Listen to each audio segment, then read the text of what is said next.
Dave Michaels. Good morning, MZ. May I ask you a personal question? Sure.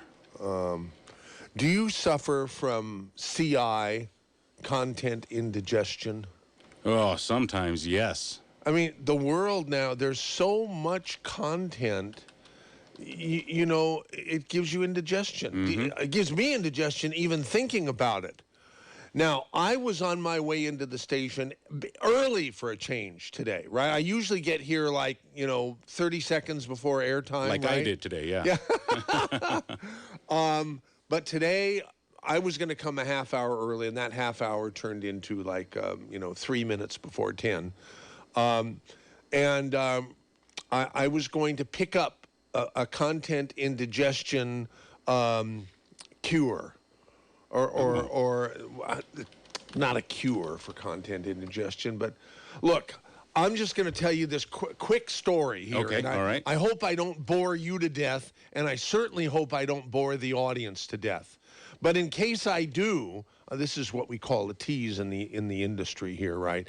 In case I do bore the audience to death with my little story right now, take heart, because the guests that we're going to have for the rest of the show is about as unboring can be. Oh, right? That sounds exciting. Yeah, it does, yeah. So if you're gonna nod off with what I'm gonna do, okay.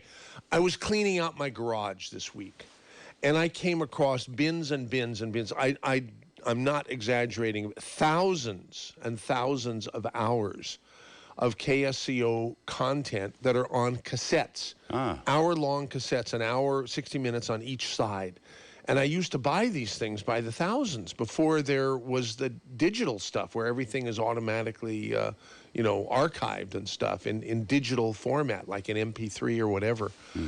And there are so many of these things, and who has the time to transfer them, right?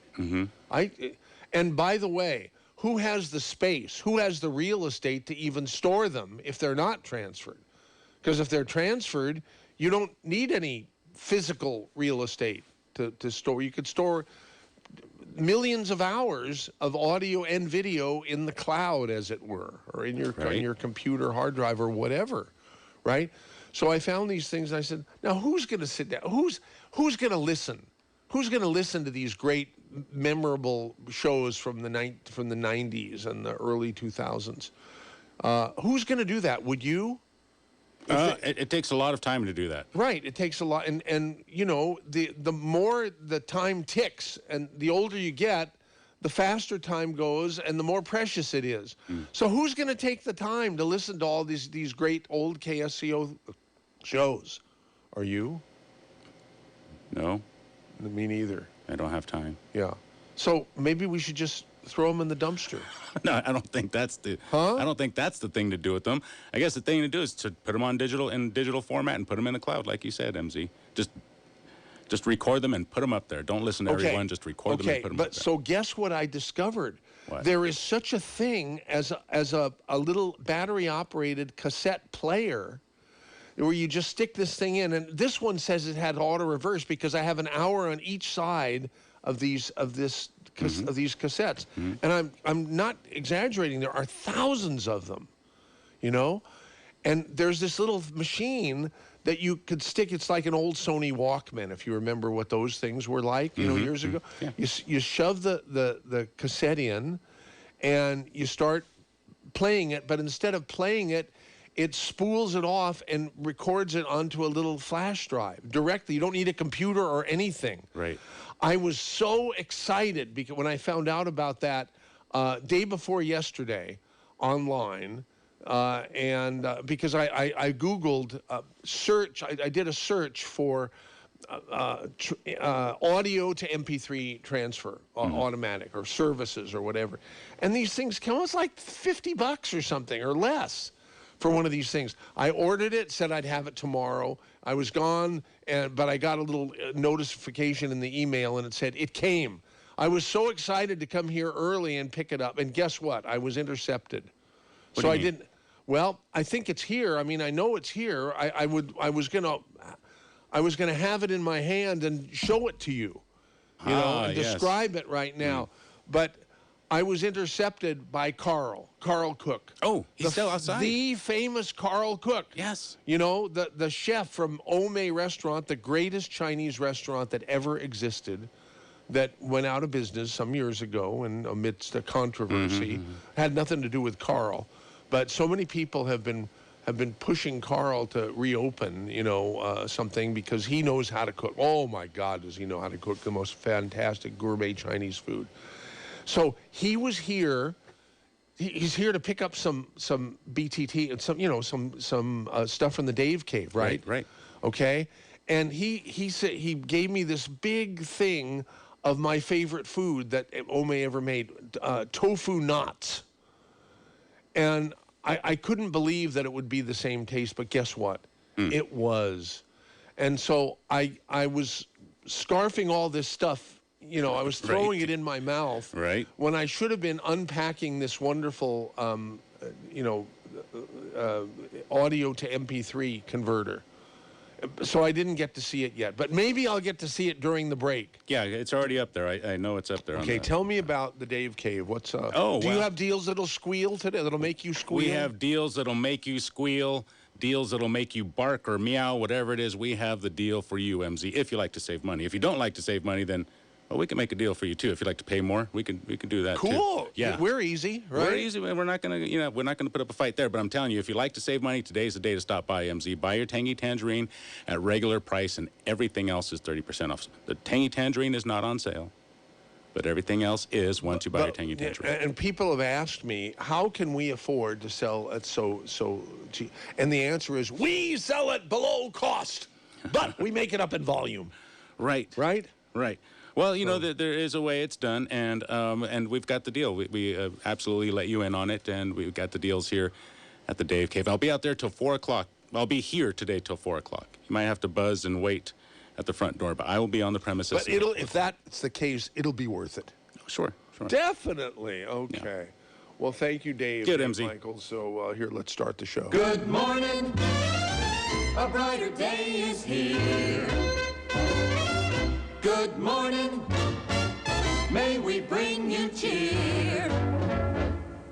We've got time, we've got tunes, we've got time, tunes, and temperature. Get up and go, it's today, on KSCO Radio. Hey, welcome to Saturday Special. Hell date is it? August 28th edition. Yeah. MZ here. We're going to be on right up until noontime, as always, if all goes as planned. And this show, which we call the Saturday Special, for a reason, you're going to find out why today, so stay tuned, okay? Good morning. Now stay right here on KSCO Radio.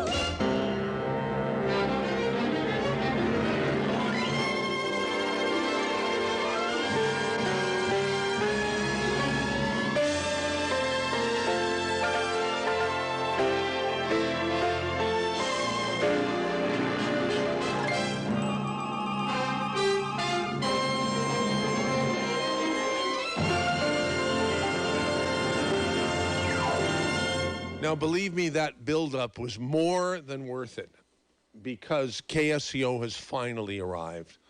Oh, my God. I've been waiting for this day forever. We have a guest today who is one of George Norrie's absolute favorite guests, and for good reason. He is not at all boring. See? And I don't know how we rated, but somehow we did. And I'm so excited to officially welcome Mark Shaw to your favorite radio station. Mark is an attorney, but he's much more of an author these days than he is an attorney. Am I right, Mark? Yes, I'm kind of a jack of all trades, I would say, and never been able to hold a job or anything like that. So you can identify me as you wish. All right. Yeah. Well, so listen, the book that you've written many books, and George has categorized you to me as one of the most. I gotta I should have written this down. If it was so earth-shaking, why is it leaving my head? It must be Alzheimer's. Anyhow, he said that you're the most amazing researcher. That's the word, yeah. And that's probably why you've been on, probably with George, probably more often and more frequent than any guest that I can think of, you know. And that's such an honor. You know, I have such respect for George and Coast to Coast and all of that. You know, I'm an early to go to bed guy, but I've stayed up 4 or 5 times now, from either 10 to midnight our time here on the West Coast, or 11 to 1 our time. But George is one of the finest interviewers I've ever known. And I think I told you that he just honored me by asking me to be on his television show, Beyond Belief, and I was able to fly to Boulder, Colorado, and tape a show about a week and a half ago. And yeah, how did that go? Well, you know, first of all, George looked like he hadn't slept in 5 years. He had flown all night from L.A. after doing the Coast to Coast and all of that to Boulder. And yet, you know, when it was time to go, he was just as sharp as he ever was, and the interview went very well. He kind of almost brought tears to my eyes at the end of the interview. The last thing he said, and this is something I'll cherish for the rest of my life, he talked about my fighting for justice for Dorothy Kilgallen that we'll talk about, and also Marilyn Monroe in the new book, and he said, you know, Mark, you're a national treasure.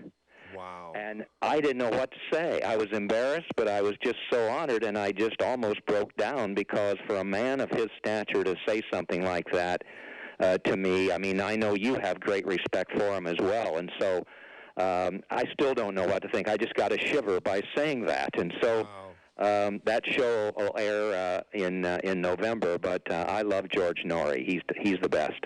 Well, the feeling is mutual from George, I'm sure, because I've talked to him. Anyhow, so listen, you how many books have you written? We're going to be talking about, I think, Collateral Damage today, right? Is that your current book? It is. But, you know, it's hard to believe for a man of limited intellectual ability like me, who took 6 years to get through Purdue University. Almost 30 books. I started in 1992 with a book about the Mike Tyson trial, when I covered that case as a legal analyst. I was a former criminal defense lawyer, and so I covered that case for, you know, CNN and ABC and USA Today and all of that. And then I was upset with the verdict, because there was absolutely no evidence that Mike Tyson was a rapist. So I wrote a book called Down for the Count. And the new book, Collateral Damage, was just released on June 1st. I think it's the 29th or 30th. So it's a miracle. If I can do this, anybody can, frankly. Well, I'm looking at the cover of it now, and it says Collateral Damage, The Mysterious Deaths of Marilyn Monroe and Dorothy Kilgallen, and the Ties That Bind Them Together, to Robert Kennedy and the JFK assassination. Wow. Now, the longest subtitle in history, I think. But I got to say, I mean, here's a question for you.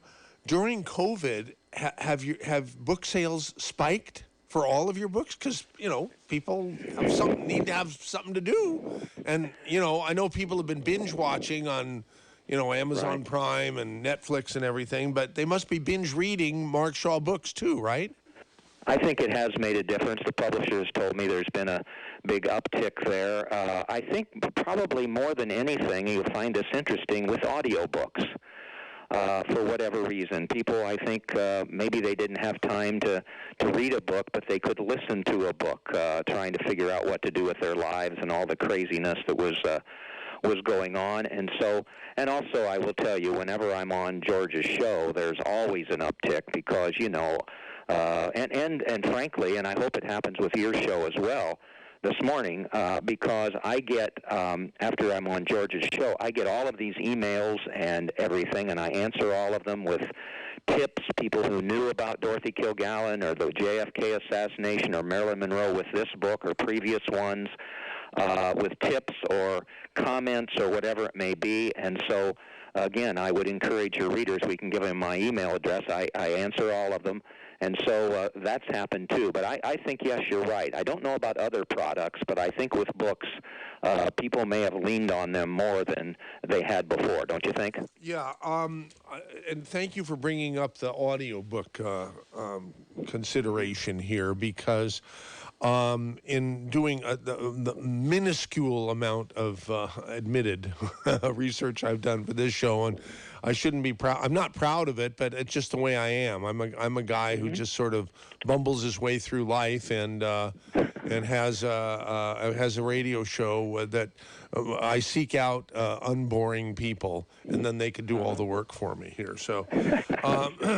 But anyhow, in looking about your background and so forth, I realized that you are selling a lot of audiobooks, and that made me think that a guy like me, I don't know if I'm dyslexic, but reading has always been a chore for me. It's been painful. I'll actually use the word painful. And I wish it wasn't that way, because there's so much that reading can do. And I'm realizing I'm on the road quite a bit. I travel between here and San Francisco, and here in Sacramento, and here in Reno quite frequently. And that provides a lot of time that I could be listening to these audiobooks, right? And so I'm going to start doing that. What I've been doing is just for my frayed nerves. I don't listen to the news or anything, and I don't even listen to talk radio. I mean, I shouldn't be saying that, but I don't listen to talk radio because my whole life is steeped in it, right?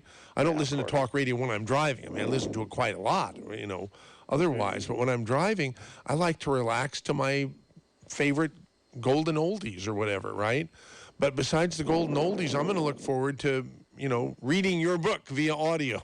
Well, I think that, books can be people's best friends.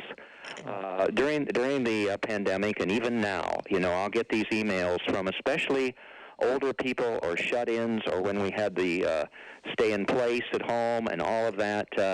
Somehow or another, they would find out about my books, especially through my presentations and interviews up on YouTube. There's almost 450,000 views now of presentations and interviews about the new book, and they would get in touch with me and say, I found out about it there, or I found out about it on George's show, or hopefully today, and it becomes one of their best friends. And, but audiobooks especially, because it kind of can be a partner while you're driving, especially like for you, if you're going all the way to Reno. Sure, you'll have the beauty of the scenery and everything like that, but I know you're a very curious person, Michael, and so, you want to keep learning and everything, and so there's so many amazing books out there that are on audio that you can listen to while you're driving. And if it takes me so long to read, it must take hours and hours to listen to an audiobook. Right? I mean, they don't abridge those things, do they? They don't cut them. They don't edit them. They just read them like the book is, right? Normally they don't. I remember during the first or second book I wrote, the publisher said, "Mark, do you want to read the audio book? Read the book for audio purposes?" So I gave that a try, and quickly realized that wasn't anything that I could do, because you have to be, nearly perfect with your dialogue and everything else like that. So they hire Broadway actors for the most part to do it with deep voices and all of that. And they're very entertaining the way that they do it. The book kind of visually comes alive. I try to do that with my words, but I'll never be a great writer. I think I'm a good writer, and people say my books are easily read.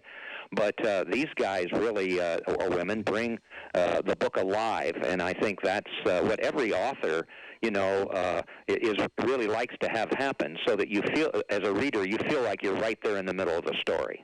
Right. Yeah.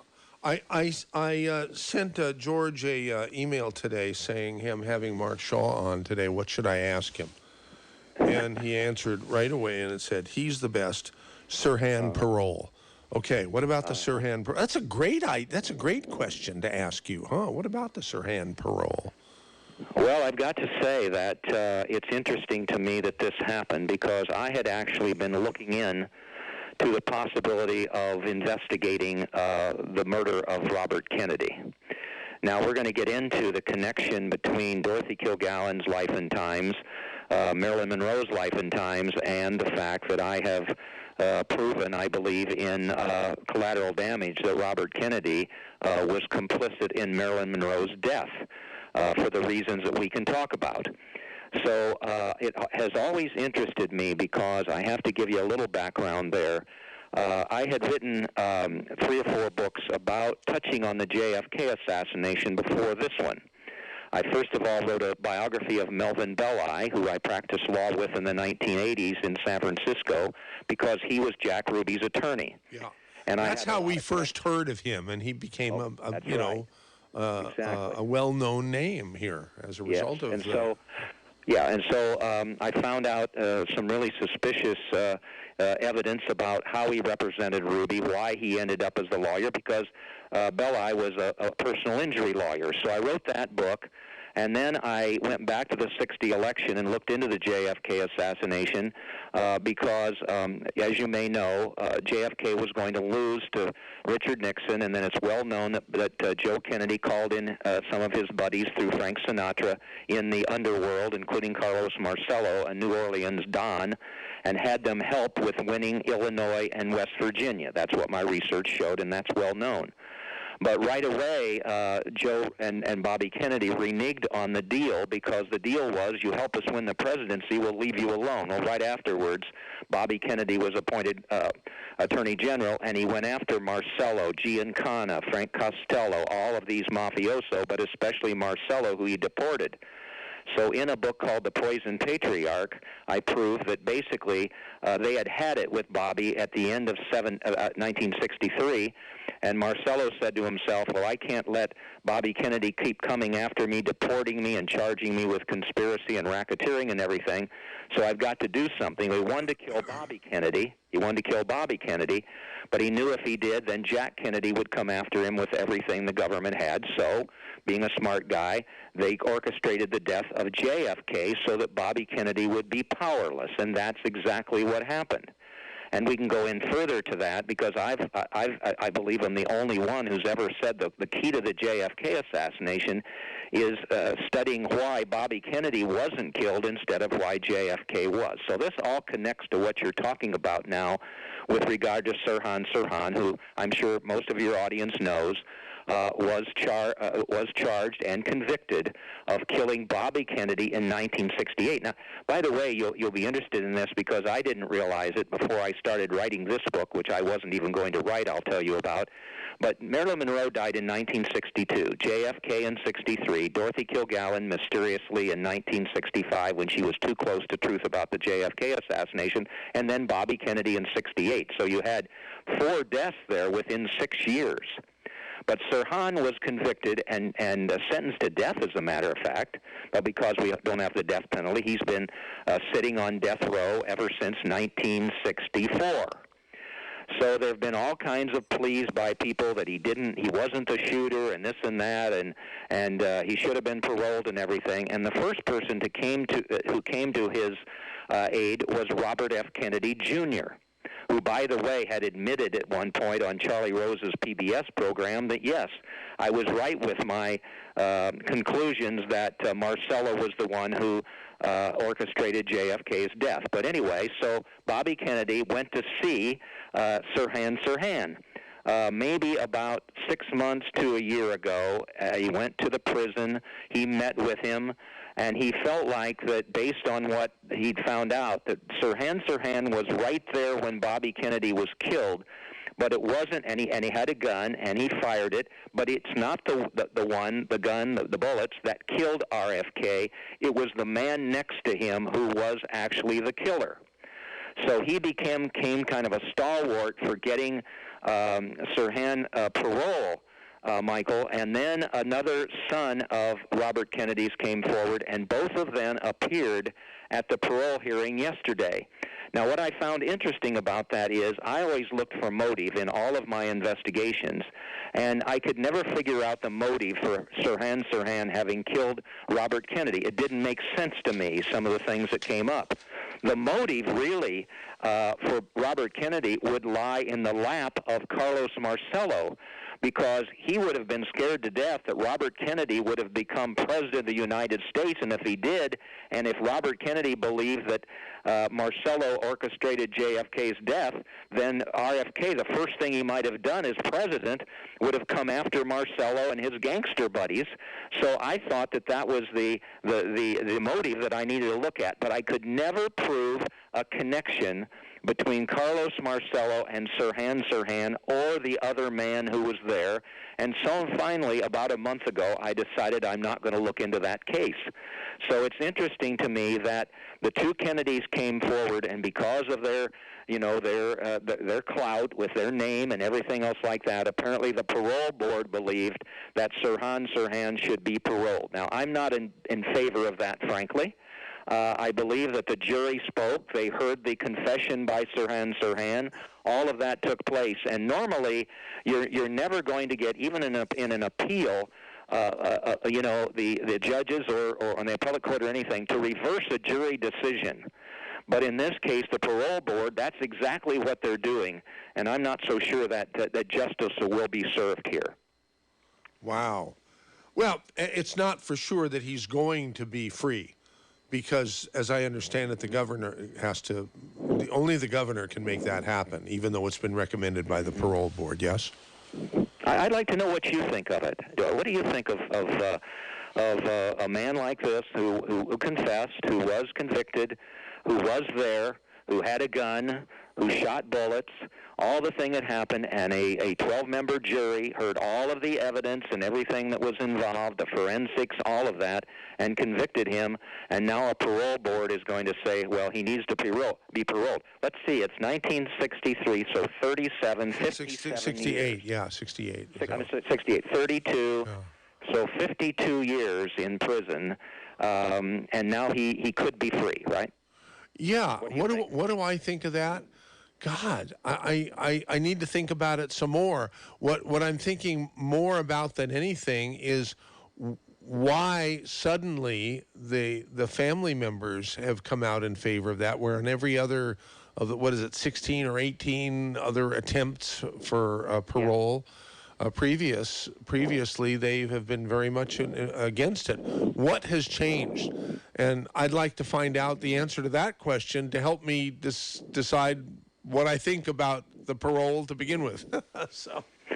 Yeah, and I'm all for anybody who's innocent of a crime, obviously being exonerated in some way. But I haven't heard, any new evidence that is substantial here that would have changed the decision by the jury. And I'm a big believer in jury verdicts. Yeah, there's some that get it wrong, that's for sure. But when those people sit there in a courtroom and they watch the and we're going to talk about Dorothy Kilgallen being at the Jack Ruby trial.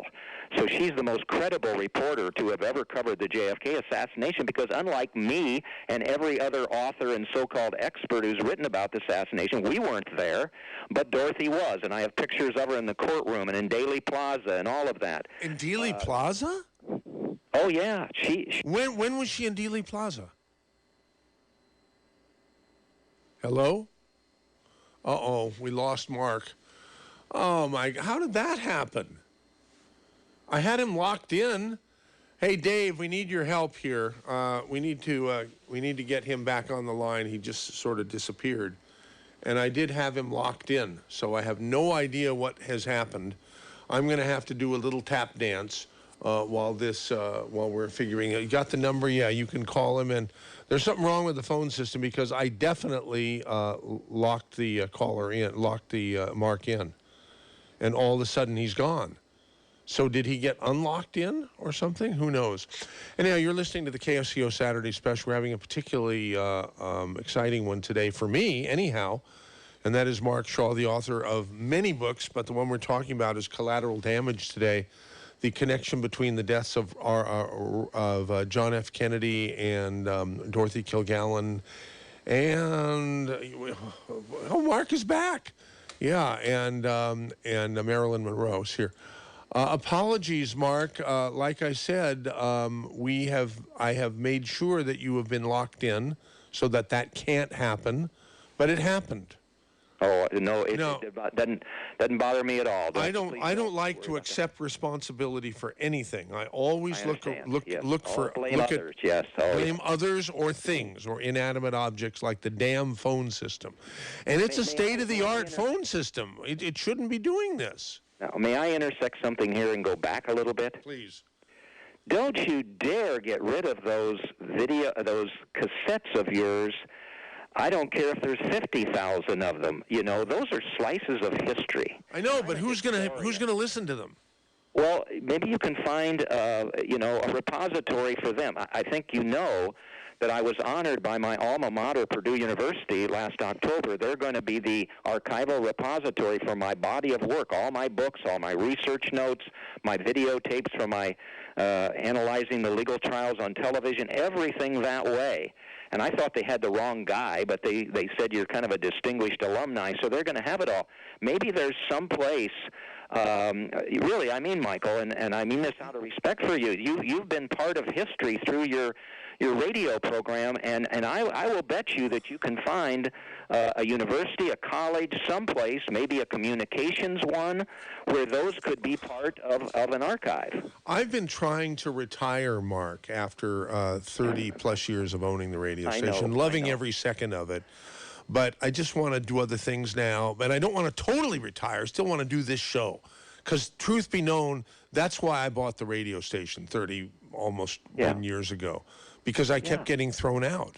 I kept getting fired, for this or that. About that kind of thing, yeah. Yeah, and I figured if I owned the radio station, no one could fire me. And that's the way it's been for the last I haven't gotten fired or thrown out, So that part has worked.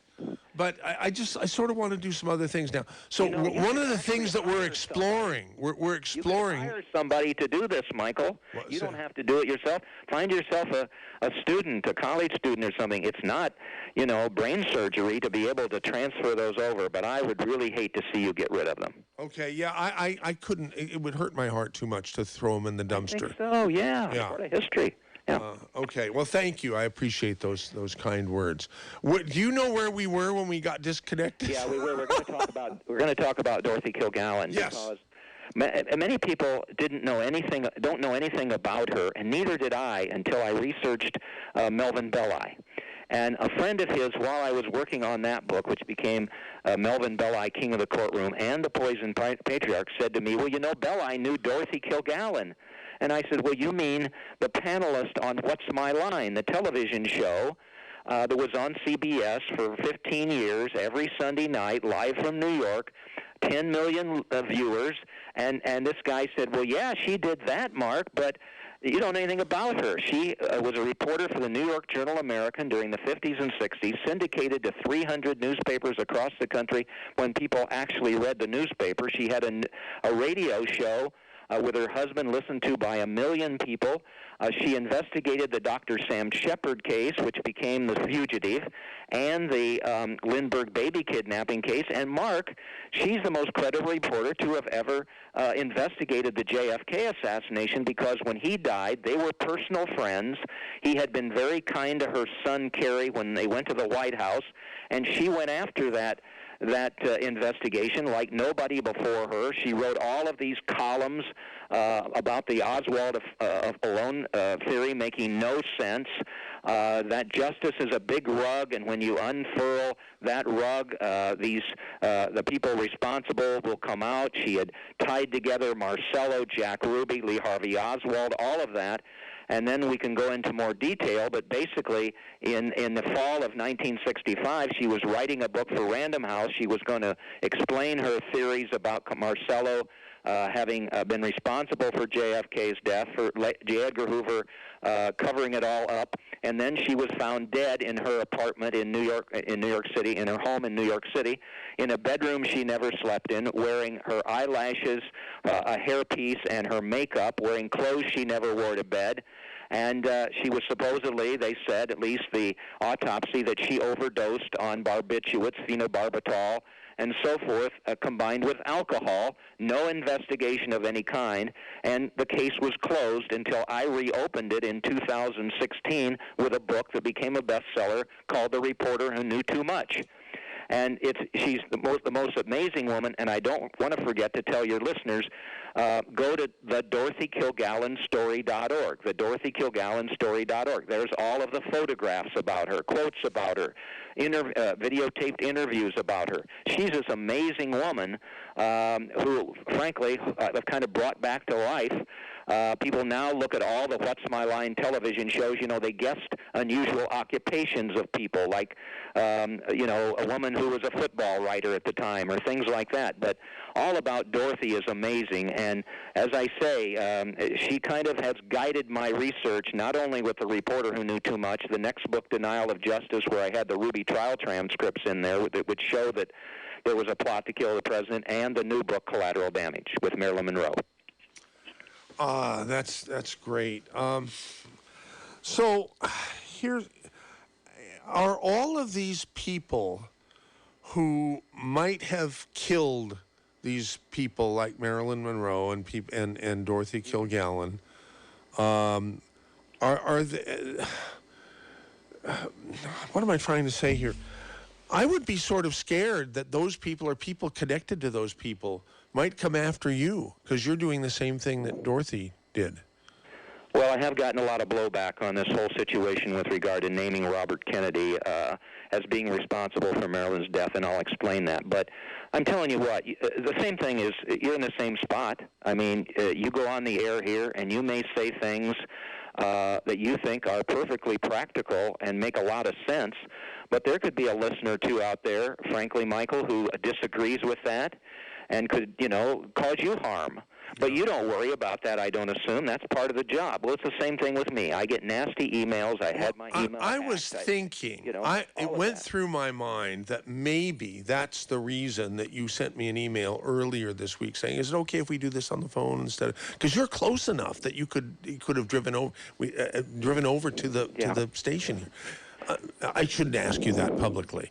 The jury will disregard that last question. No difference. I wanted to come see you and see the radio station, and I'll get over there at some point if you'll invite me again. But no, I can't worry about that. And I am getting a lot of, you know, this whole situation with Marilyn Monroe's death, I was not even going to write this book until all of my readers around the world and people who've watched the presentations and everything said, one question, is there a connection between the deaths of Marilyn Monroe and Dorothy Kilgallen? For God's sakes, they died within, 3 years of each other. Could that be a possibility? And I wasn't going to look into it until I opened up Pandora's box when I found a photograph of Marilyn and Dorothy in 1960 on the set of a movie over at 20th Century Fox.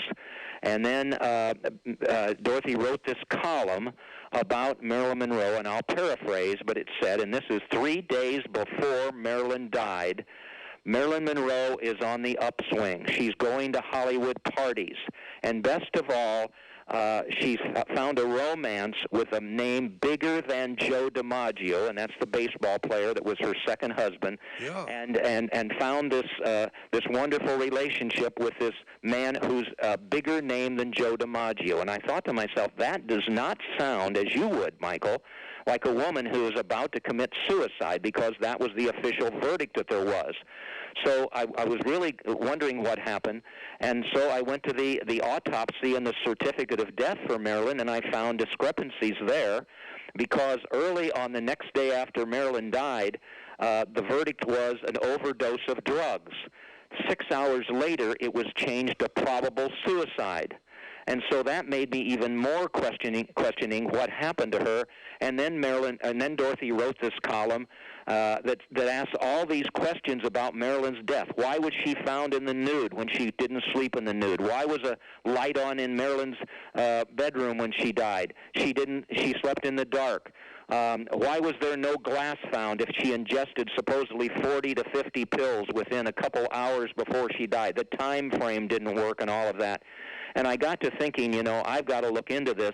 And if she was killed, who had the motive to silence Marilyn Monroe? Who's a bigger name than Joe DiMaggio? And right away, who did I land on? John F. Kennedy. John Kennedy. John F. Kennedy. Oh, okay. Because, remember, Marilyn was asked to go to New York City and sing Happy Birthday to the President on his 45th birthday. That's right. And Madison Square Garden. And after she did that in this slinky dress and everything, Dorothy Kilgallen said it looked like she was making love to the audience. There's a picture that people probably are familiar with. It's the only one ever taken of the two Kennedys, Bobby and John, with Marilyn Monroe. Their backs are kind of to the camera, but you can see their faces, and there's Marilyn. And I knew, as many people do, that she had a love affair with John F. Kennedy. And I thought, okay, I need to look into that. But that was very short-lived. It didn't happen very long because Joe Kennedy said, look, you're going to run for president in 2 years. We don't need to see your name with that sexpot Marilyn Monroe on the front page of newspapers. And so John F. Kennedy dumped her. So, well, who's the next most powerful person in the country that it could have been, the bigger name? Robert F. Kennedy. And I was able to prove, and people can read the details in Collateral Damage, but that Robert F. Kennedy was in Los Angeles during the summer of 1962 before Marilyn died. He was at 20th Century Fox. He had written a book called The Enemy Within about the gangsters, making fun of them and their sleek clothes and their slick back hair and all of that. And I was able to find ledgers at the Beverly Hills Hotel, documents showing that he was there and all of that. And then I ran into a real stumbling block because supposedly he had an airtight alibi of being in San Francisco. Now, he wouldn't have had to have silenced Marilyn by being in L.A., but I wanted to go ahead and figure out, first of all, what was the motive that Bobby Kennedy would have had. And I was able to show that he was in Los Angeles on the day that she died. I found a ledger over at 20th Century Fox that said a helicopter landed on that day. There was Peter Lawford and Bobby Kennedy getting into a limousine.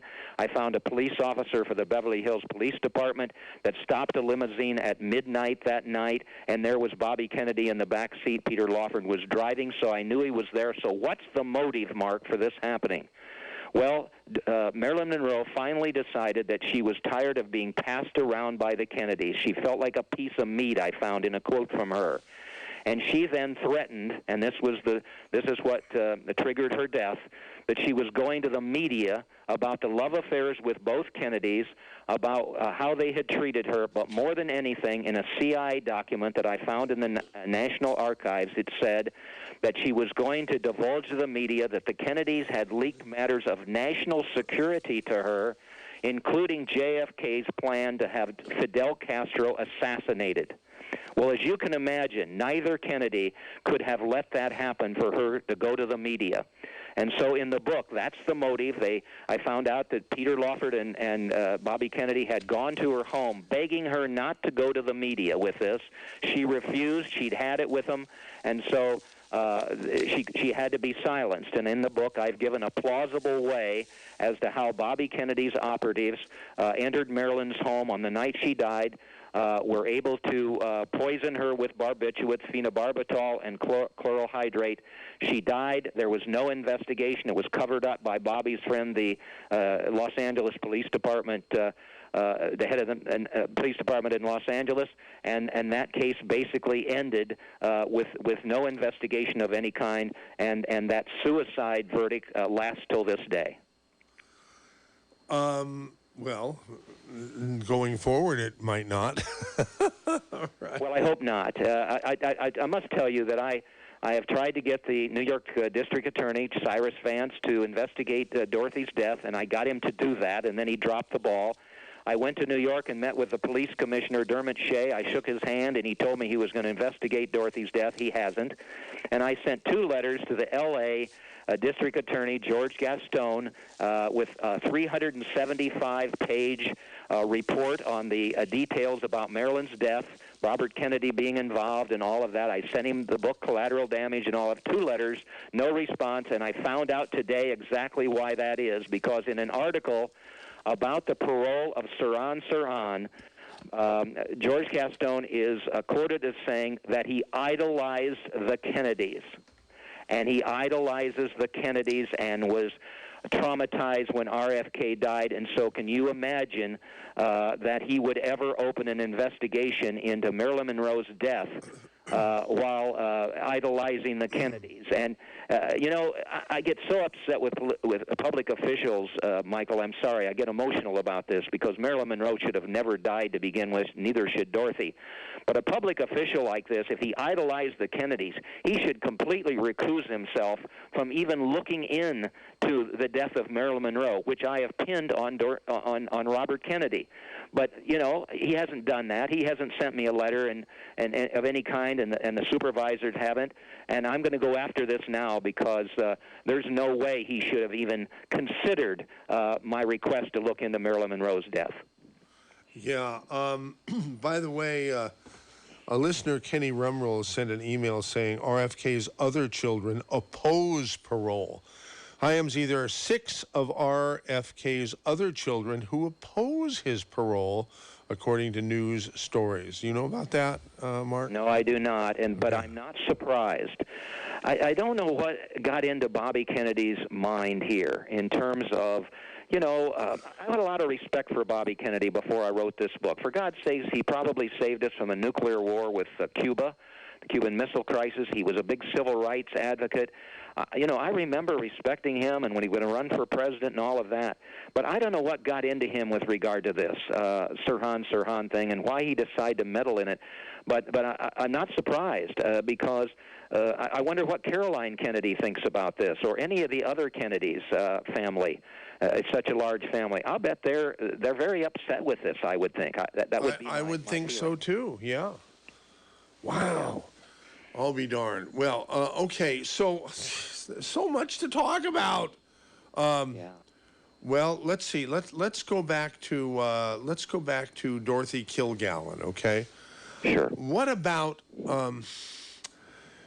I used to watch What's My Line. I'm watching a lot more of it now, even before I knew about your book, because it's fascinating and it's easily available. You just, What's My Line? You search for it and a whole bunch of it comes up on YouTube or whatever, right?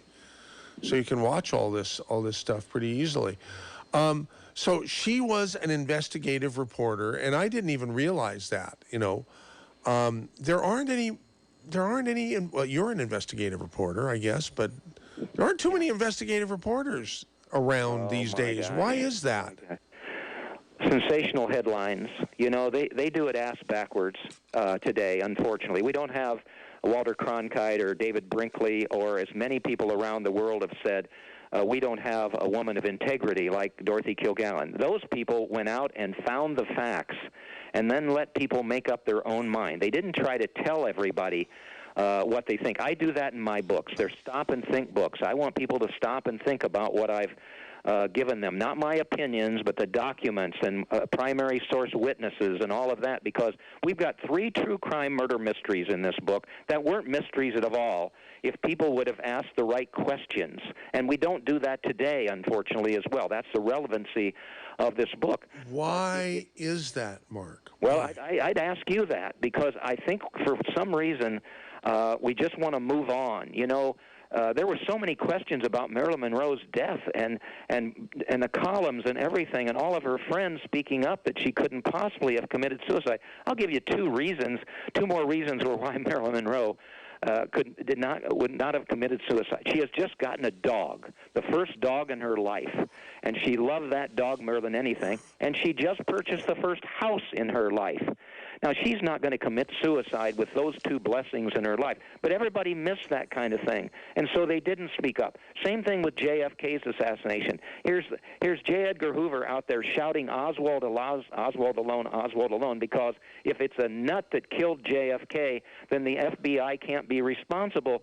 But any person with a brain back there had to know that this man could not possibly have killed JFK alone. But there are many people. There's the 6th floor museum at Daley Plaza, which is a shrine to Oswald now where students and teachers go through there, and all of this distortions of history just fill their brains with all of that kind of thing. But it was the same thing back then. Nobody paid attention to Dorothy Kilgallen. And when she died, nobody spoke up, even though her family and everybody knew that she was working on the JFK assassination, and it was suspect, and she could not possibly have overdosed. She didn't have a drug problem. She wasn't an alcoholic or anything. But you tell me, Michael, why don't people ask more questions today? Look at the Look at the Jeffrey Epstein supposedly suicide. Does anybody believe that that really happened? I don't. With him knowing all that he did about everybody, including the Clintons and everybody else that were involved in that, does anybody believe that? And yet that case was just wrapped up, what, in 5 days? Yeah. We need, the truth is... Well, here's the reason I think most people aren't driven like you and probably me. I was always curious. I wanted to visit Dealey Plaza for a long time. Didn't get around to it until more than 30 years after it became relevant. But once I visited Dealey Plaza for the first of maybe half a dozen times now, that was in 1995. And I stood there and I got to know the Grassy Knoll and the Perspectives and the Texas School Book Depository, and which was a museum by then too, actually. And I came to the conclusion that there's no way in the world that one person could have done this, and it just doesn't. And up until then, I was willing to consider it. But after my first visit and subsequent visits to Dealey Plaza, and I'm not sure everybody can do that, because, and I'll tell you this, once you go to Dealey Plaza, regardless of what you think of the Kennedy assassination now, you will emerge realizing that there's no way that it could be the way the Warren report says.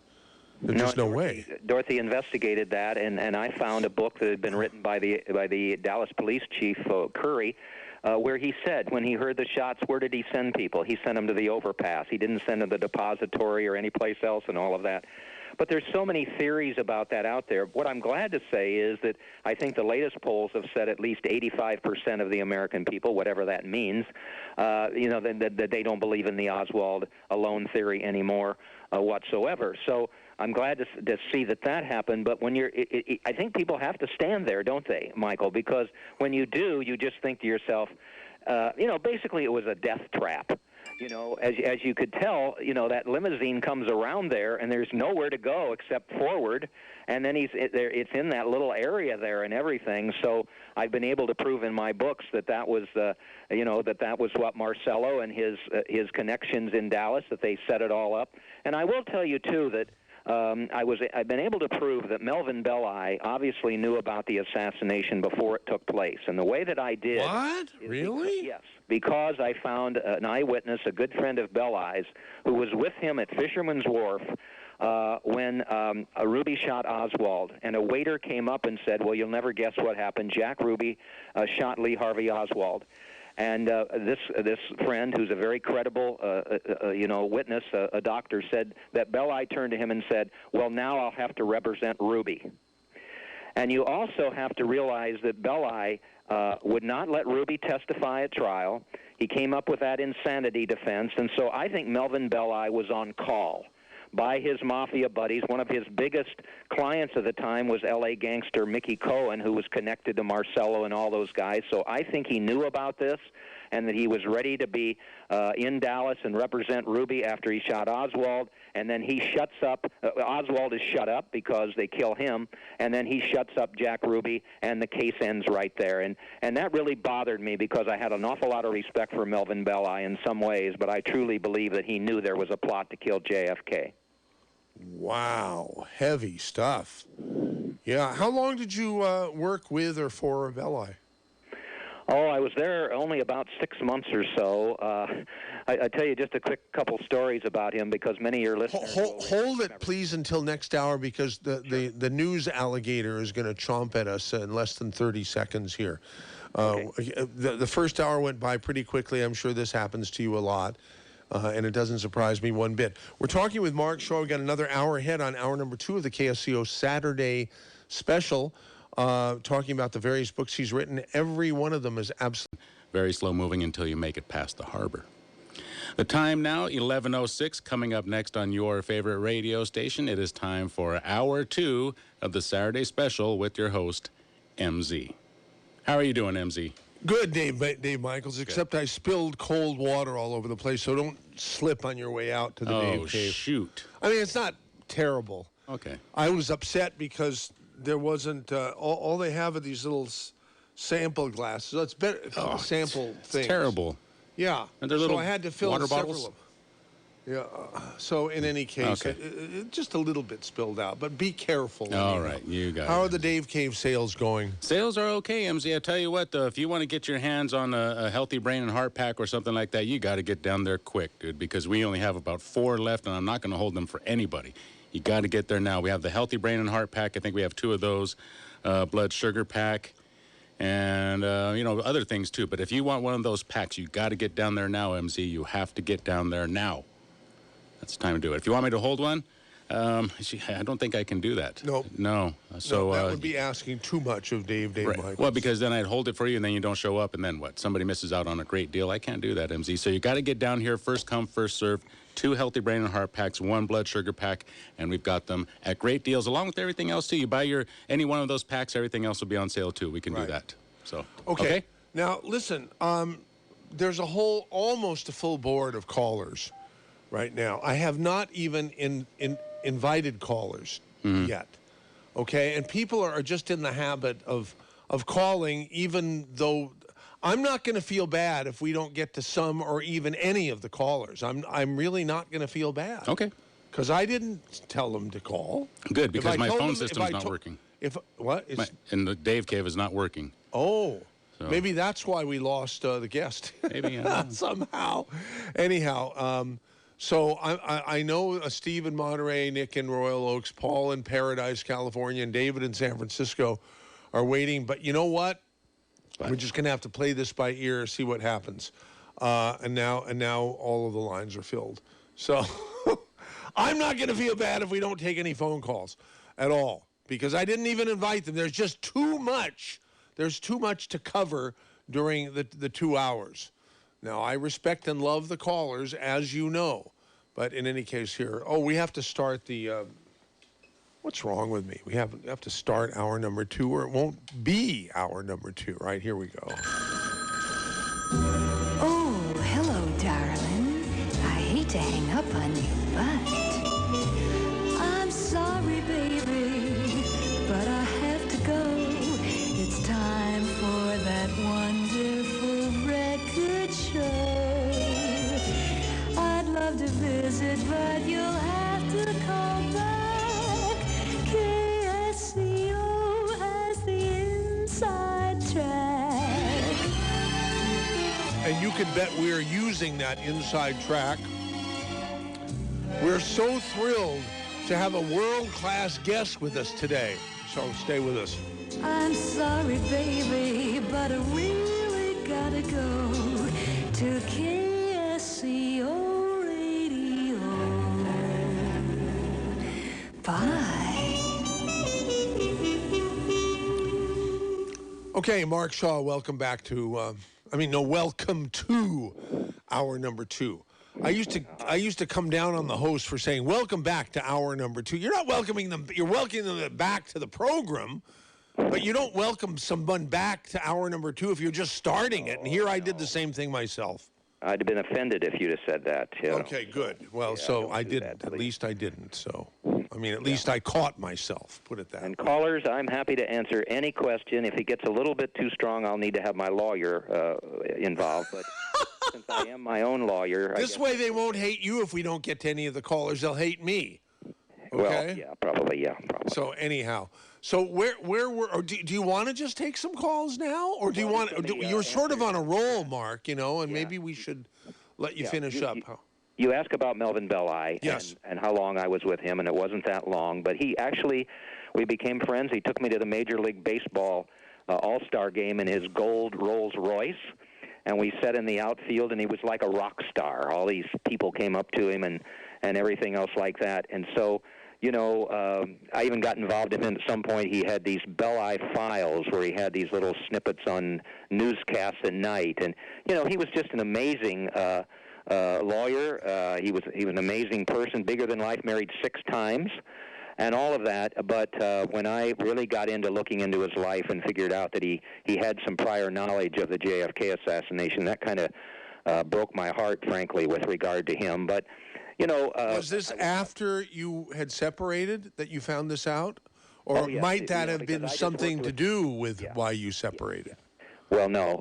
I knew him in the 80s, and then he died in 1996, and that's when I began my research into him. So I didn't know, that had nothing to do with the relationship that we had. But like I say, I was really disappointed when I really got in. If you look at the Jack Ruby trial, and I do have the Jack Ruby trial transcripts, for instance, in Denial of Justice, which is the book before Collateral Damage we're talking about, I will tell you right now, it's just amazing because there were 2,000 pages, and I was given to him by a lawyer over in Fresno who found them down in a library in Dallas and gave them to me. I read every page, and there was testimony in there, for instance, that Ruby had made a phone call just before he shot Oswald the next day and asked about the transfer of Oswald from the Dallas Police Department basement, and admitted, I will be there, and I'll be acting like a reporter to get into the basement, and my friends in the police department will help me get in there. And Dorothy Kilgallen, in one of her columns, confirmed that. And so that was really amazing to me, and it made me question the whole Ruby trial, situation, and how Belli really just threw his client to the wolves there. And obviously, Ruby was convicted and sentenced to death. So that was a disturbing situation. But I want to mention that near my computer in my writing table, I have a saying up there: the dead cannot cry out for justice. It is the duty of the living to do so for them. And that's kind of become my credo, I suppose, in looking into the deaths of not only these three individuals but others. And I hear from people, I will tell you, Michael, from around the world who, a son or a daughter was killed, and they can't get answers from the police or the DA, and would I look into that? Or, they just feel like that they can't get justice these days, and that's disappointing. And it makes me feel very badly. Sometimes I give them some ideas as to what they can do and all of that. But it's just not celebrities that we need to question when they die. We need to question all of these cases. And many times the police and the prosecutors and everything have done their job, but there are certainly situations where they haven't, and justice is denied there, just as it was to Marilyn, JFK, and Dorothy, in my opinion. So that's something that I wanted to mention. I'm sure you know, Mark, that Melvin Belli had an office here on Mission Street in Santa Cruz, right? Yes, he did. Were there many? How many offices did he have? Well, he had those two, and one in Los Angeles, and I was able to kind of trace down there his involvement with that Mickey Cohen that was a Los Angeles gangster. You maybe remember him. I found an FBI file that said this man is armed and dangerous. He'd been involved in killings and all of that.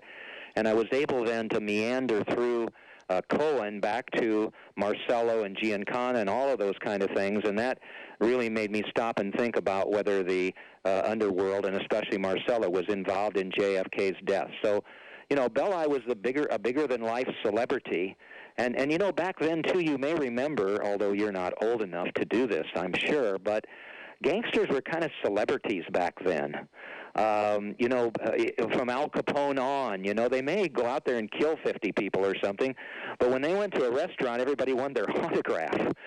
So it was a different world back then with regard to those individuals. They, when Warren Beatty played, what was the movie where the death of the shooting of, which one was it? Was the one that created Las Vegas, basically, and they shot him and all of that, Those were the movies kind of celebrated. Bonnie and Clyde. Yeah. They may have run across the country killing everybody, but they were celebrities at the time. Wow. Jeez. All right. So, but I always wondered, and I don't know who to ask except you, if you know, or if you could even tell me, why did Melvin Belli open an office in Santa Cruz?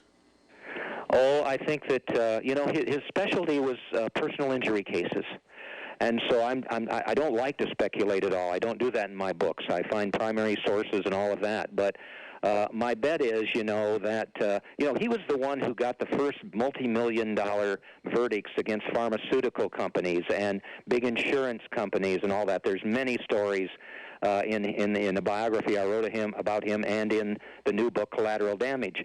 about him. But my bet would be that he probably opened an office there. He may never have even set foot there, although maybe some of your listeners may have seen him on the streets of Santa Cruz. I'd like to know about that. But I'll bet he had an associate that probably operated that office, and they were trying to drum up business, in the personal injury end or any sort of tort claim or whatever that way. That would be my bet. Okay. We're talking with Mark Shaw, best-selling author on all kinds of unboring topics. None of his books are boring in any way. Well, thank you. And so we're so proud of that because so many of our programs on the Saturday Special are yawn-inducing, but not today, not today. Should we take some calls, Mark? Just one more thing that I'd like to mention before you do, and I mentioned it to you earlier. I want people to know that my books, I don't look at all the dark side. These were three human beings who died within 40 months of each other. And so what I do at the end of the book is I try to humanize them as to what they lost and what we lost. And if you look at Marilyn, she was 36 when she died, okay? What did we lose? Well, if you ever watch a Marilyn Monroe film, and all she wanted to be, it was looked upon as a serious actress, go watch The Misfits. There's you can do that on YouTube now, and you'll see a very serious actress there. But, we lost, when she was on the screen, there was nobody else on the screen. She was the one. So we lost one of the greatest entertainers of all time. And she wasn't a dumb blonde. I quote in a book in my book called Fragments, where they had poetry written by Marilyn and letters that she wrote in hotel rooms on stationery and all that. She was a very bright woman. For God's sake, she read Ulysses. I tried that one time and got about 5 pages, the James Joyce book. So we lost her. What did she lose? Well, she was about to, I have found out, remarry Joe DiMaggio and adopt a child with him. And that's one of the things she wanted more than anything else. In fact, he had gotten her a ring, and the marriage was supposed to be on the very day of Marilyn Monroe's funeral. So that's what she lost. Look at JFK. He was never able to play with John and Caroline, watch them grow up and do all that. And I quote in the book Caroline Kennedy and a book that was written about the ruminations of Jackie Kennedy shortly after JFK dies. And it talks about all the time he spent with John and Caroline. He was never able to watch them grow up. What did we lose? Well, we don't know what he would have done as president. Hopefully he would have ended the battle in the war in Vietnam and civil rights and all that. So we lost him. How about Dorothy Kilgallen? Besides being the celebrity journalist she was the mother of 3 children. And at 52, they lost their mother, and she never was able to watch them grow up. And we lost one of the greatest reporters who ever lived. So I want people to appreciate them, not for so much as to how they died and the injustice they got, but for what they added to our lives back then and people's lives back then. And as I say, you can go watch Dorothy. You can watch Marilyn's movies. You can watch JFK talk about ask not what the country can do for you, but what you can do for the country, which is inspiring. And you can watch Dorothy on all these What's My Line shows, and they kind of come alive that way. Are any of her columns? Are any of Dorothy's columns archived? You should be able to get some of that, right? Oh, I've got a ton of those in the Reporter Who Knew Too Much and Denial of Justice, and now in Collateral Damage, and they're up there on the Dorothy Kilgallen story for people to DorothyKilgallenStory.org to look at. Okay, and that's a website that you maintain, yes? Absolutely. So Let's see what anybody else thinks out there. What do you think? Yeah, okay. Well, here, let's take a caller, Paul in Paradise, California, about Dorothy Kilgallen. Paul, you're on with Mark Shaw at MZ. Oh, great. Nice to talk to you, Mark.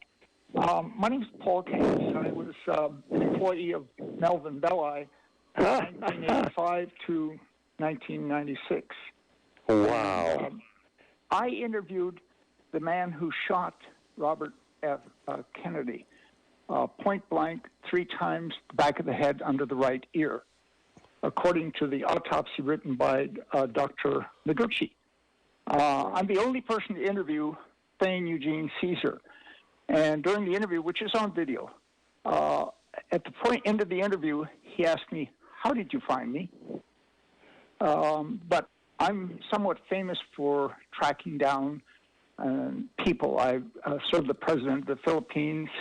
I served Oral Roberts, and I've served people all over the world. So I know that Sirhan is innocent because Rosie Greer put a headlock on him before he could fire one shot and forced the gun down to the floor, and all the shots he fired were in the floorboard there. So Sirhan is totally innocent. I've worked for his mother for years trying to get him out of jail. This is a great victory for Sirhan. And I can understand why Governor Newsom might pardon him the same way the governor of New York pardoned the district attorneys. You think he's more likely to pardon him than not, Paul? Oh, absolutely, because Robert Kennedy came to California and interviewed Sirhan for 3 hours and then came out and said he's innocent. And he, like anybody who's looked at the autopsy report, says, oh, my God, he's innocent. And people often ask me, I speak frequently on the Kennedy assassination all along the West Coast, and I show people copies of the autopsy report, and people say, how did you get that document? Well, I do it because that's what I do for a living as an investigator. I locate documents that nobody else has seen. I located the pictures of the people who actually shot John Kennedy, as seen by the key witness, Lee Bowers, who was standing watching E. Howard Hunt and Frank Sturgis from behind them with 8-power binoculars. He was watching them shoot President Kennedy through the Stemmons Freeway sign. And if you look at the Zapruder film, you can see the 3 bullet holes going through the Stemmons Freeway sign out of the 5 shots that were recorded by Officer McCain, who was on the motorcycle right behind Kennedy. And yet these kind of facts are always omitted from any books on the Kennedy assassination, other than the one by Michael Canfield and A.J. Weberman. That is the best book on the Kennedy assassination because it shows the photos of E. Howard Hunt and Frank Sturgis. And if you look up online, you go to Bush Killed JFK, you'll see the picture of George Bush standing in front of the Texas School Book Depository and Elizabeth Hunt, the wife of E. Howard Hunt, standing together, supervising the assassination of President John Kennedy. And most people, I interviewed St. John Hunt, the son of E. Howard Hunt, and I showed him the picture of this woman standing in front of the Texas School Book Depository. And I said, do you know who this is? And he looked at it and he said, oh, my God, that's my mother. And I have this on video. I'm in contact with St. John Hunt, and we're going to be speaking in San Francisco on November 14th on the Kennedy assassination. So this is the kind of evidence that is always excluded from books on the Kennedy assassination, or the Robert Kennedy assassination. Sirhan is totally innocent, and most people know that.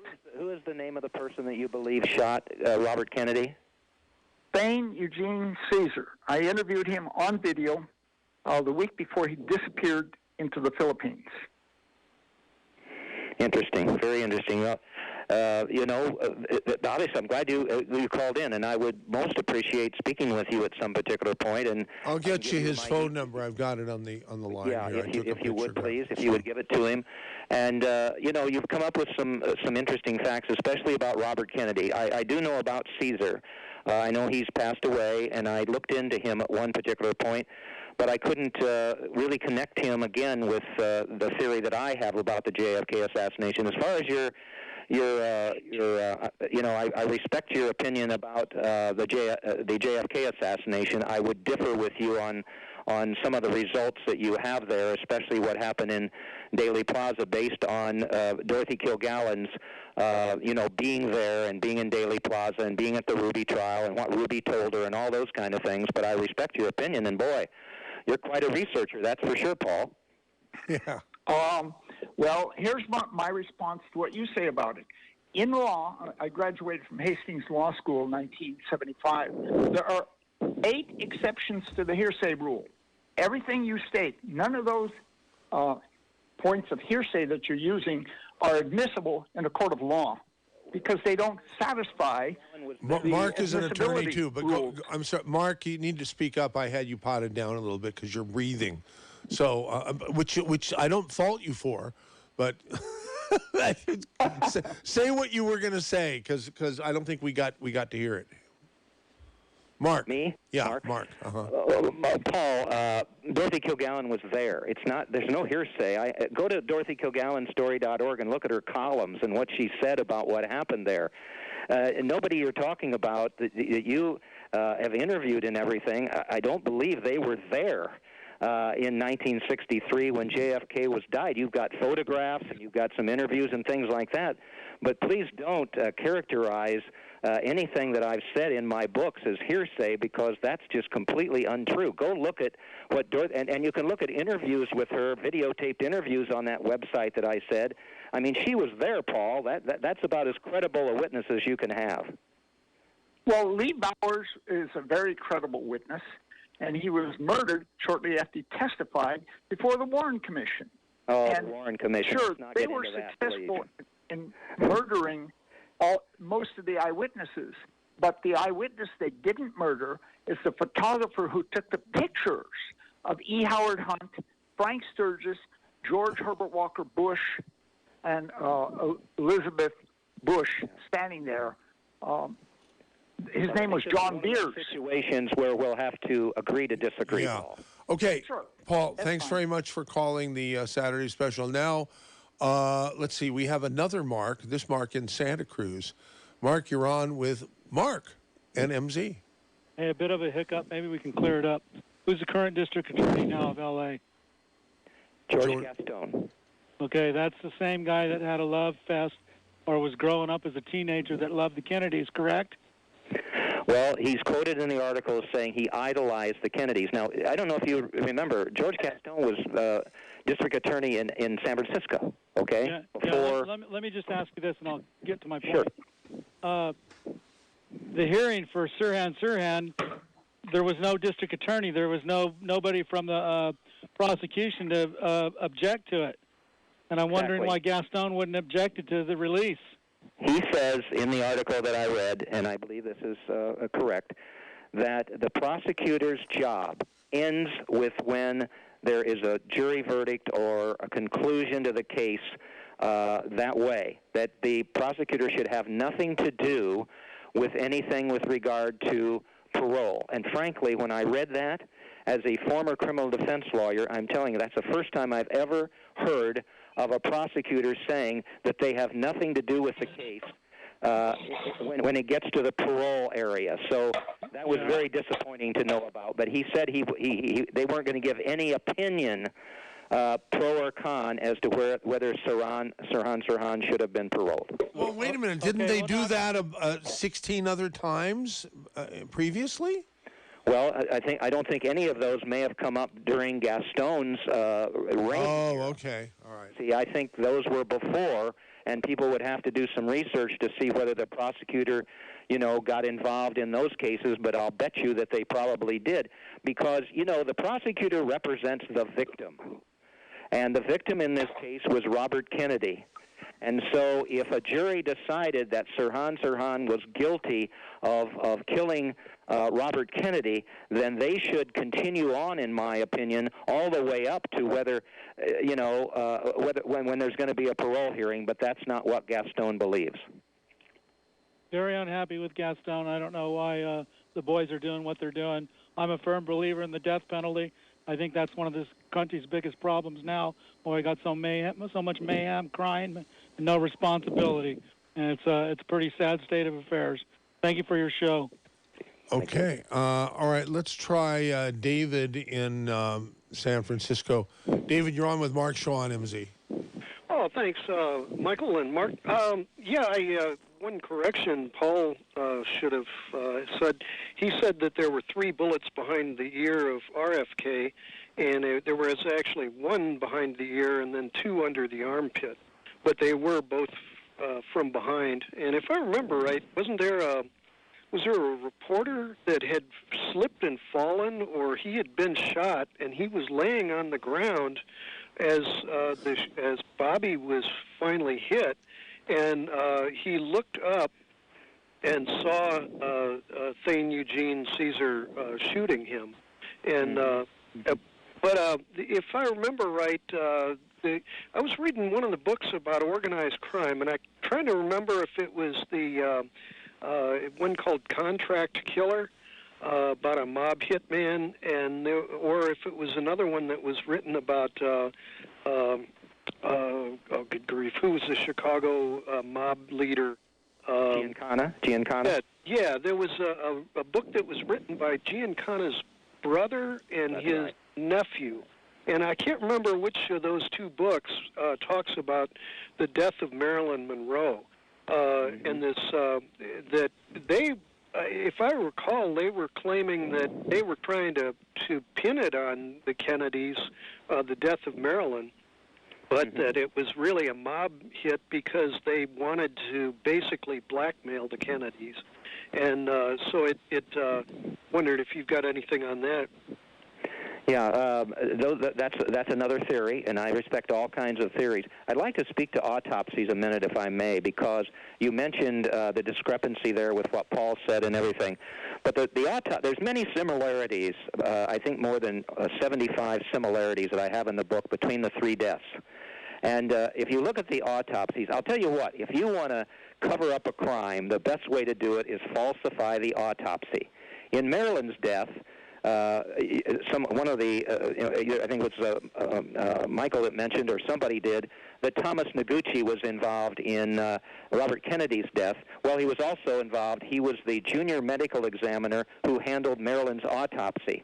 And I think you'll be just as shocked as I was when I found out that what he did is he first of all called it an overdose of drugs, then he called it a probable suicide, and then 2 weeks after the autopsy, he actually made the statement that he made some mistakes during the autopsy.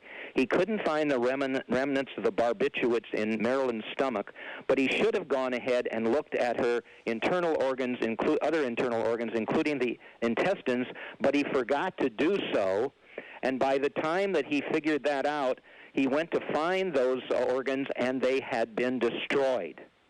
Well, I thought there was the famous actress in the world and a botched autopsy, so it was falsified.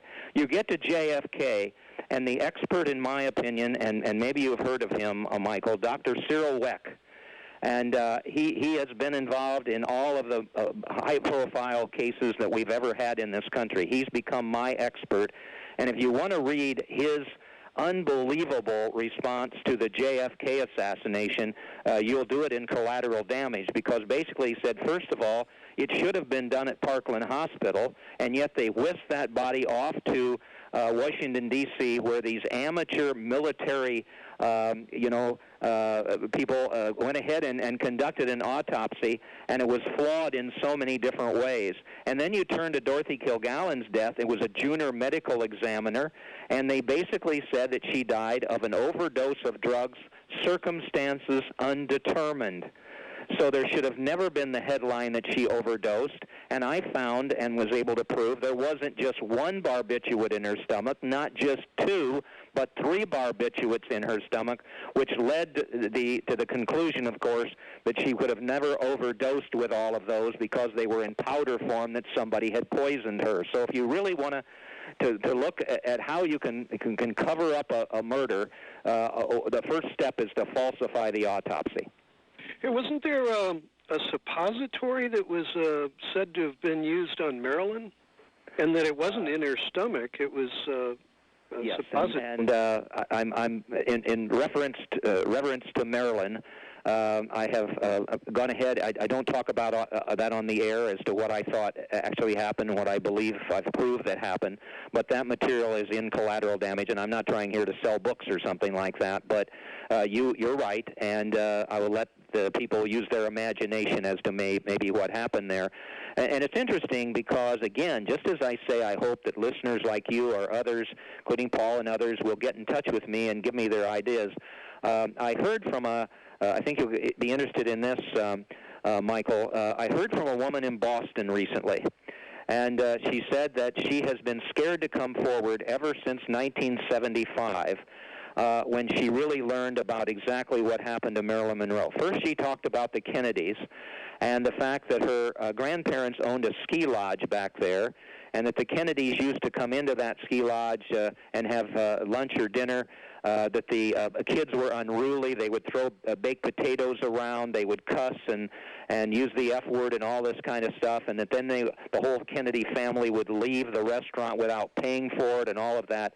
But she gave me an eyewitness account that her father had talked to her about.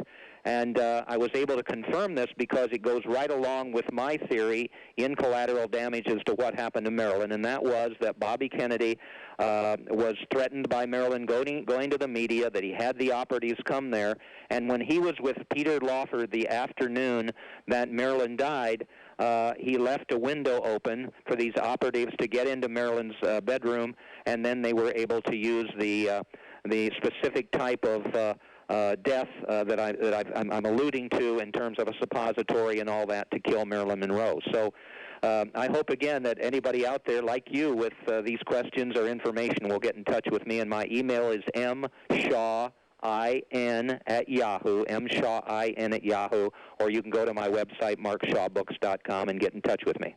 All right, will do. Hey, one last thing. Did I understand right that Sirhan,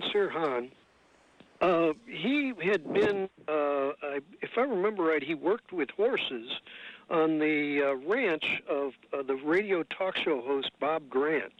And if I remember right, Bob Grant was kind of a famous hypnotist.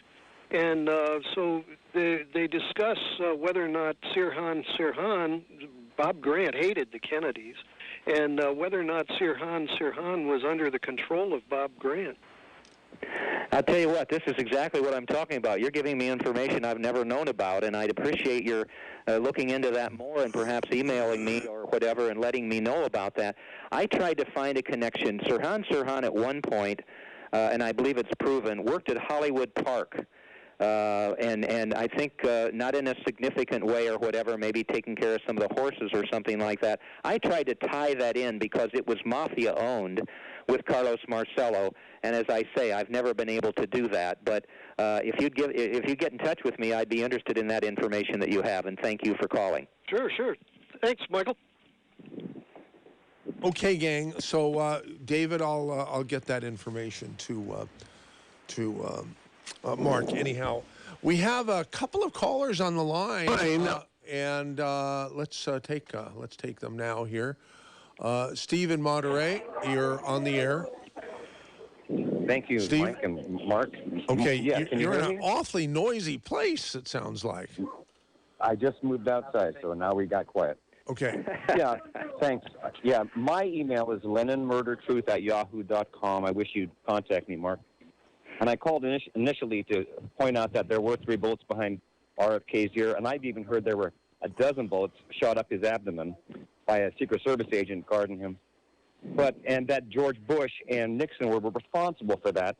And I want to point you in the direction of the New World Order they all work for, and not just the mafia, as also being behind JFK's. But I volunteer to be on the firing squad that publicly executes author Stephen King for killing John Lennon. Okay, it's time to move on.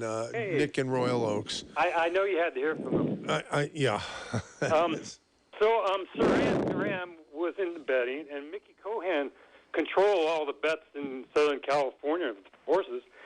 His tie to Marcello, to me, was Oswald made one meeting to Mickey Cohen, and he had a pretty good walk around the people of Carlos Marcello, who was deported by abduction.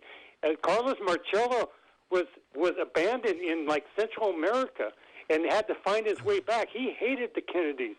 You can go to a May 2nd, 1969 Life magazine.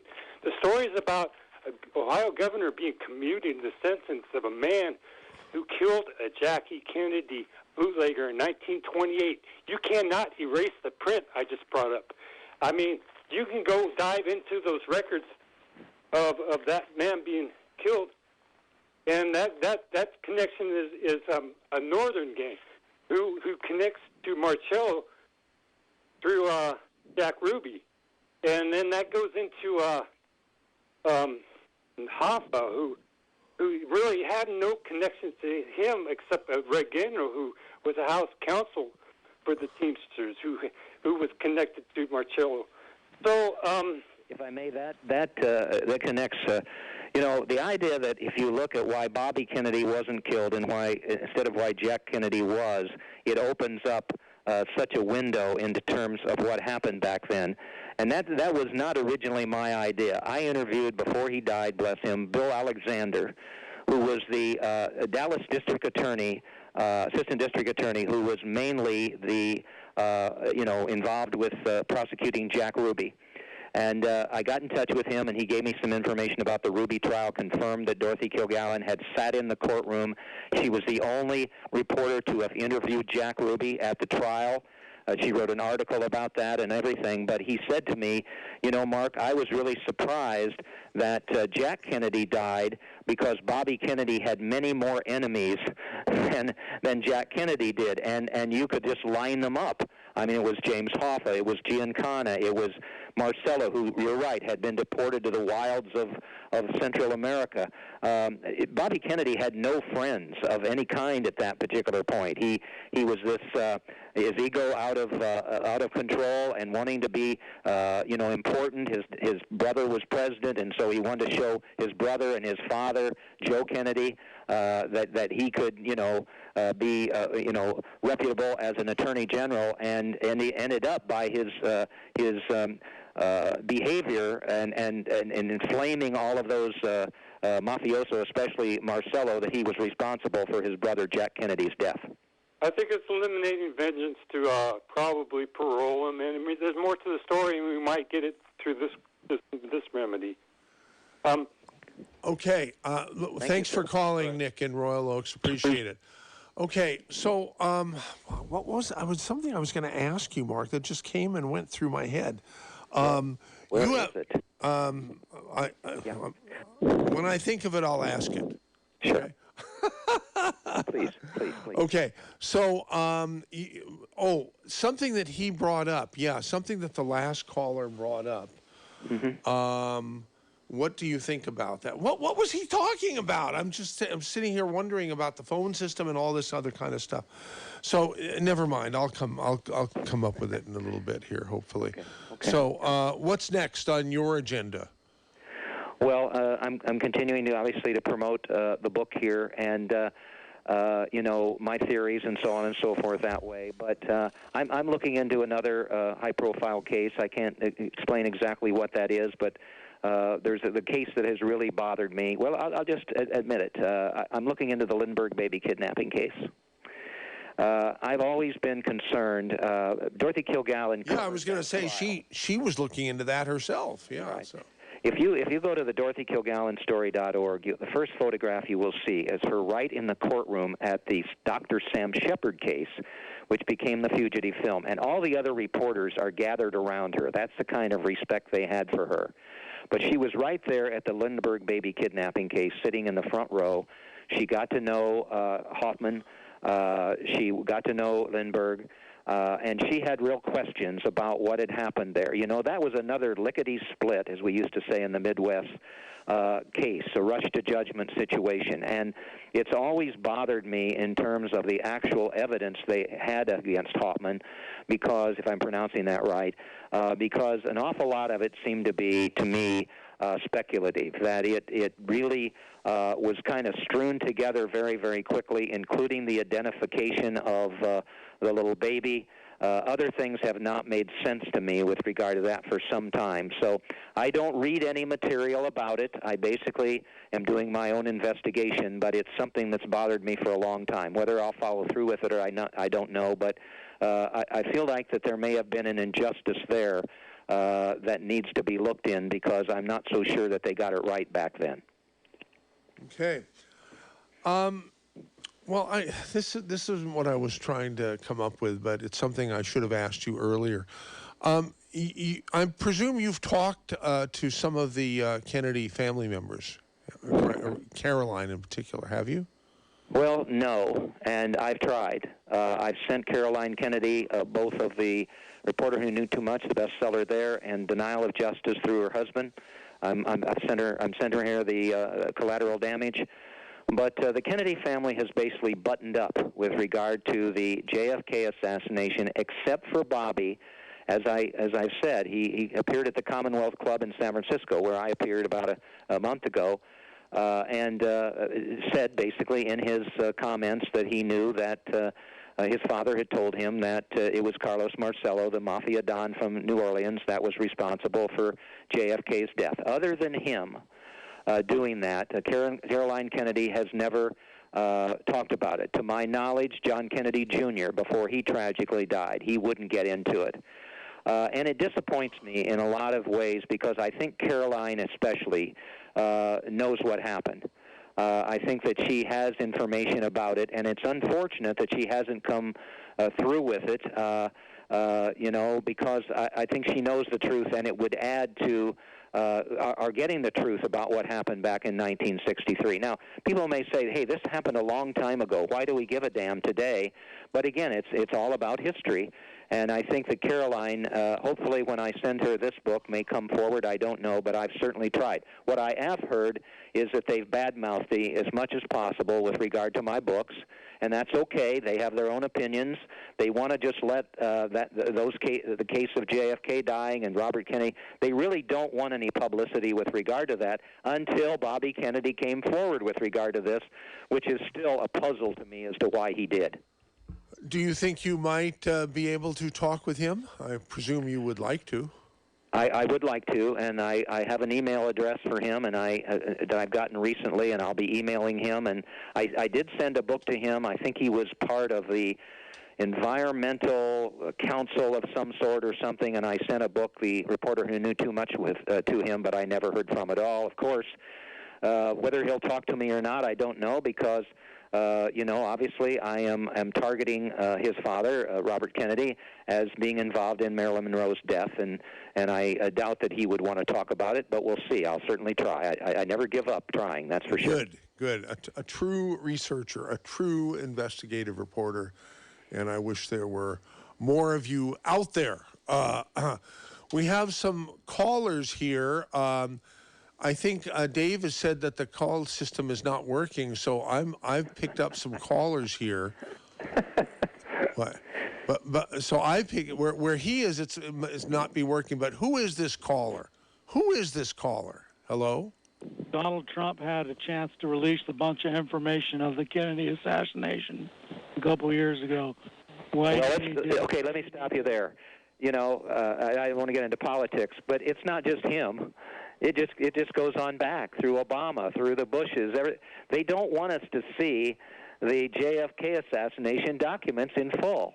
And I don't know if it'll ever happen, but just imagine, that's almost 60 years ago. What the hell can be in there that's going to cause any problem for anybody alive today? So, again, the government hides the truth. Okay.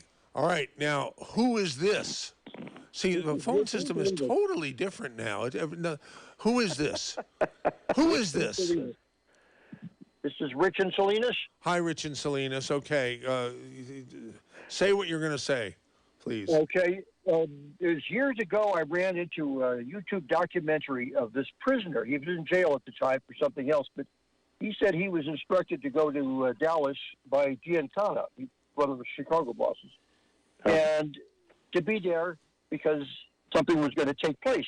But he was like a backup, and he was apparently somewhere between the railroad tracks and the street area. And I don't know where that, I haven't seen a picture of where that is, but he came across from the railroad tracks so nobody saw him. He was behind something, and he said he took the final shot. That they were shooting him from everywhere. There were supposed to be 3 different groups out there trying to kill Kennedy.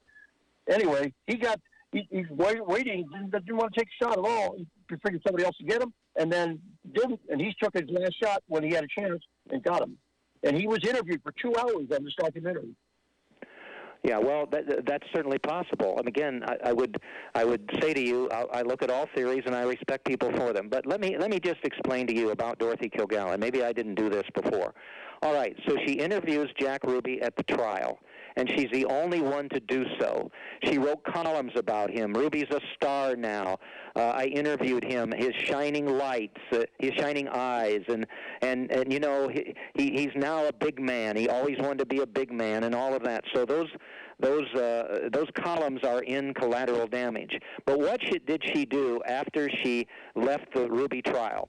Did she stay in Dallas and investigate LBJ, who arguably had the greatest motive to kill JFK? Because what? He became president. He benefited from the crime more than anybody. Did she go to Washington, D.C. and look into the military establishment? Because there's theories that they wanted to get rid of JFK because he was going to close down the Vietnam War.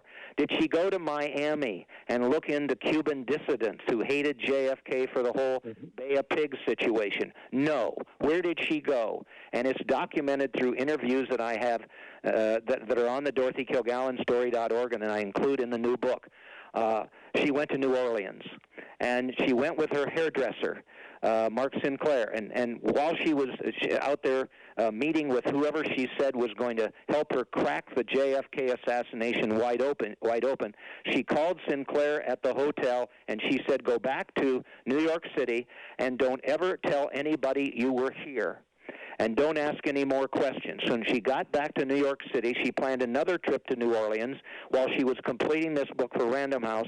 But she said to Mark Sinclair, and it's in this interview that's on the website, if the wrong people knew what I know about the JFK assassination, it would cost me my life.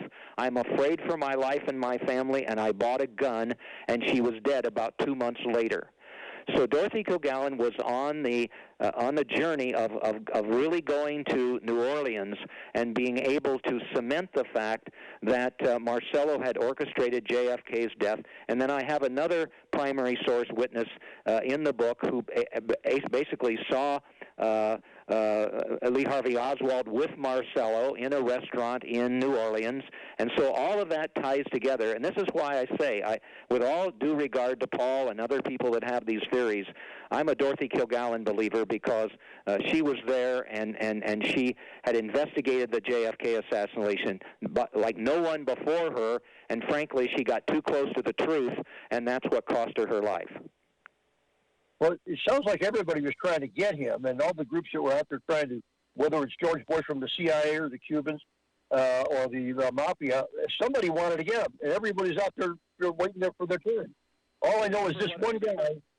But remember what this one guy said he was there, and he was like a backup. He just needed anyway. He said, "I have a final chance to get him at this point. If he doesn't shoot him at this point, the guy's said he's going to get away." Nobody else apparently killed him, so he did his job. But anyway, you might look for that on YouTube anyway. Excuse me, but remember, the whole motive here was to get rid of JFK so Bobby would be powerless, and I think that is very logical when you look at why Carlos Marcello would have been involved in JFK's death. Thank you. Okay, so our next caller will be Craig. Craig in somewhere. Craig, where are you? Craig. Hey, I'm in. Speak louder. We can't hear you. Yell into the phone. Okay, can you hear me? Yeah, but yell much louder. The phone system is so screwed up here. I want to. Never mind. Have you paid your bill, by the way? Yeah, always. Come on now, Craig. Talk loud and just ask the question, please. Thanks. No, Mike. Did you know that one of your guests died recently? That you had on the air, the doctor that died. Yes, I know about Dr. Blasco. I know it's very sad. Oh, yeah. Oh. Okay, but go ahead. Died. Let's not talk about that now. Did you call in to talk to Mark, or keep on the topic? I could ask him a question about the Lindbergh case, if he doesn't mind. No, I don't mind. Does he work on that? No, I'm looking into it. I knew a guy in Las Vegas years ago. His name was Charles Lindbergh, and he claimed to be the kidnapped baby, and he had a really compelling case. And he was on Coast to Coast, actually. I swear to God. He got on Coast to Coast. Have you ever done any research on that or anything? I'll tell you what. Bless you. Again, thank you.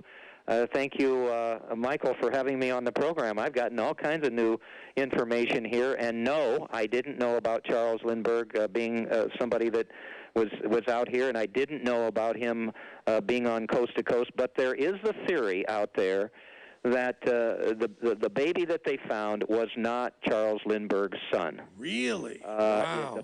The body had been so decomposed, unfortunately, and so that they just guessed. Yes, there were some similarities in the facial aspects and so on and so forth, and there was a deformity supposedly with the baby's foot and all of this, but that it wasn't him. And not too long ago, I heard from the daughter of a researcher who had looked into the Lindbergh baby kidnapping case, and she's giving me, hopefully, some boxes of material that her father, as a researcher, had, but he believed that it wasn't the Lindbergh baby that was found, that Charles Lindbergh faked all of this, and it's a long story as to why he would have done that, but that they just, went ahead and very much decided it was Hauptmann. They didn't look at any other possible suspects. They took that into court.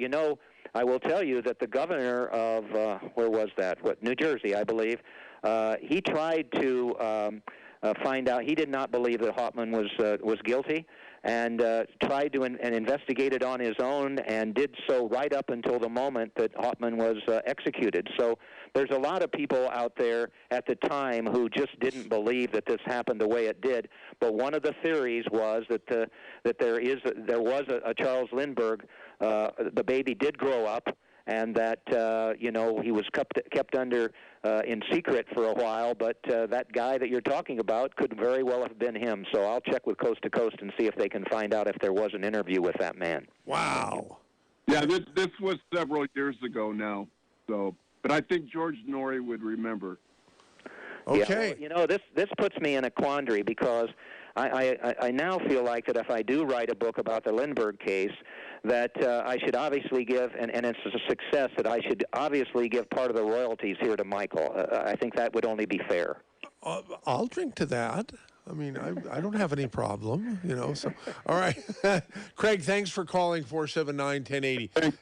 It says Richard in Pacific Grove, but didn't we already hear from Richard in Pacific Grove? No, not me. Not good-looking Richard. You might have heard from somebody else. Oh, okay. Go ahead, good-looking Richard. You're on with hey, kind Mark. sir, I really appreciate what you've done. I really appreciate your books, and it must be very frustrating to realize that you have all that information.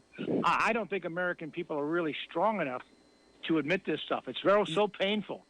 It's you can bring them all the information in the world, and the deep state will hide it and bury it. And I'm saying that because I was involved with the POW issue for 30 years. Oh, bless you, bless you. Yeah, and I actually got called and told to back off. Oh my! By whom? By whom? Unfortunately, naturally, somebody from the government who said that they were working on it, and I was starting to get too close, and I was going to screw up the investigation, and they told myself, and I believed them. So please continue to do what you're doing. I'm looking forward to reading your new books, and congratulations. It's a very frustrating life. You're a hero, buddy. Thank you. Thank you. Oh, wow. See? Wow, thank you so much. You must love being on talk shows. You get all these compliments, both from listeners and from the host and so forth. It's got to be great. Well, it's Michael, he's the real deal. I know, I can tell. Well, thank you, and it means a lot to me. It really does. It inspires me, to keep looking into things. And please continue to do it. We got to get you over here. Got to do more of these things. Thank you, Mark Shaw. Appreciate it. That's the end of the show today, gang. See you next week.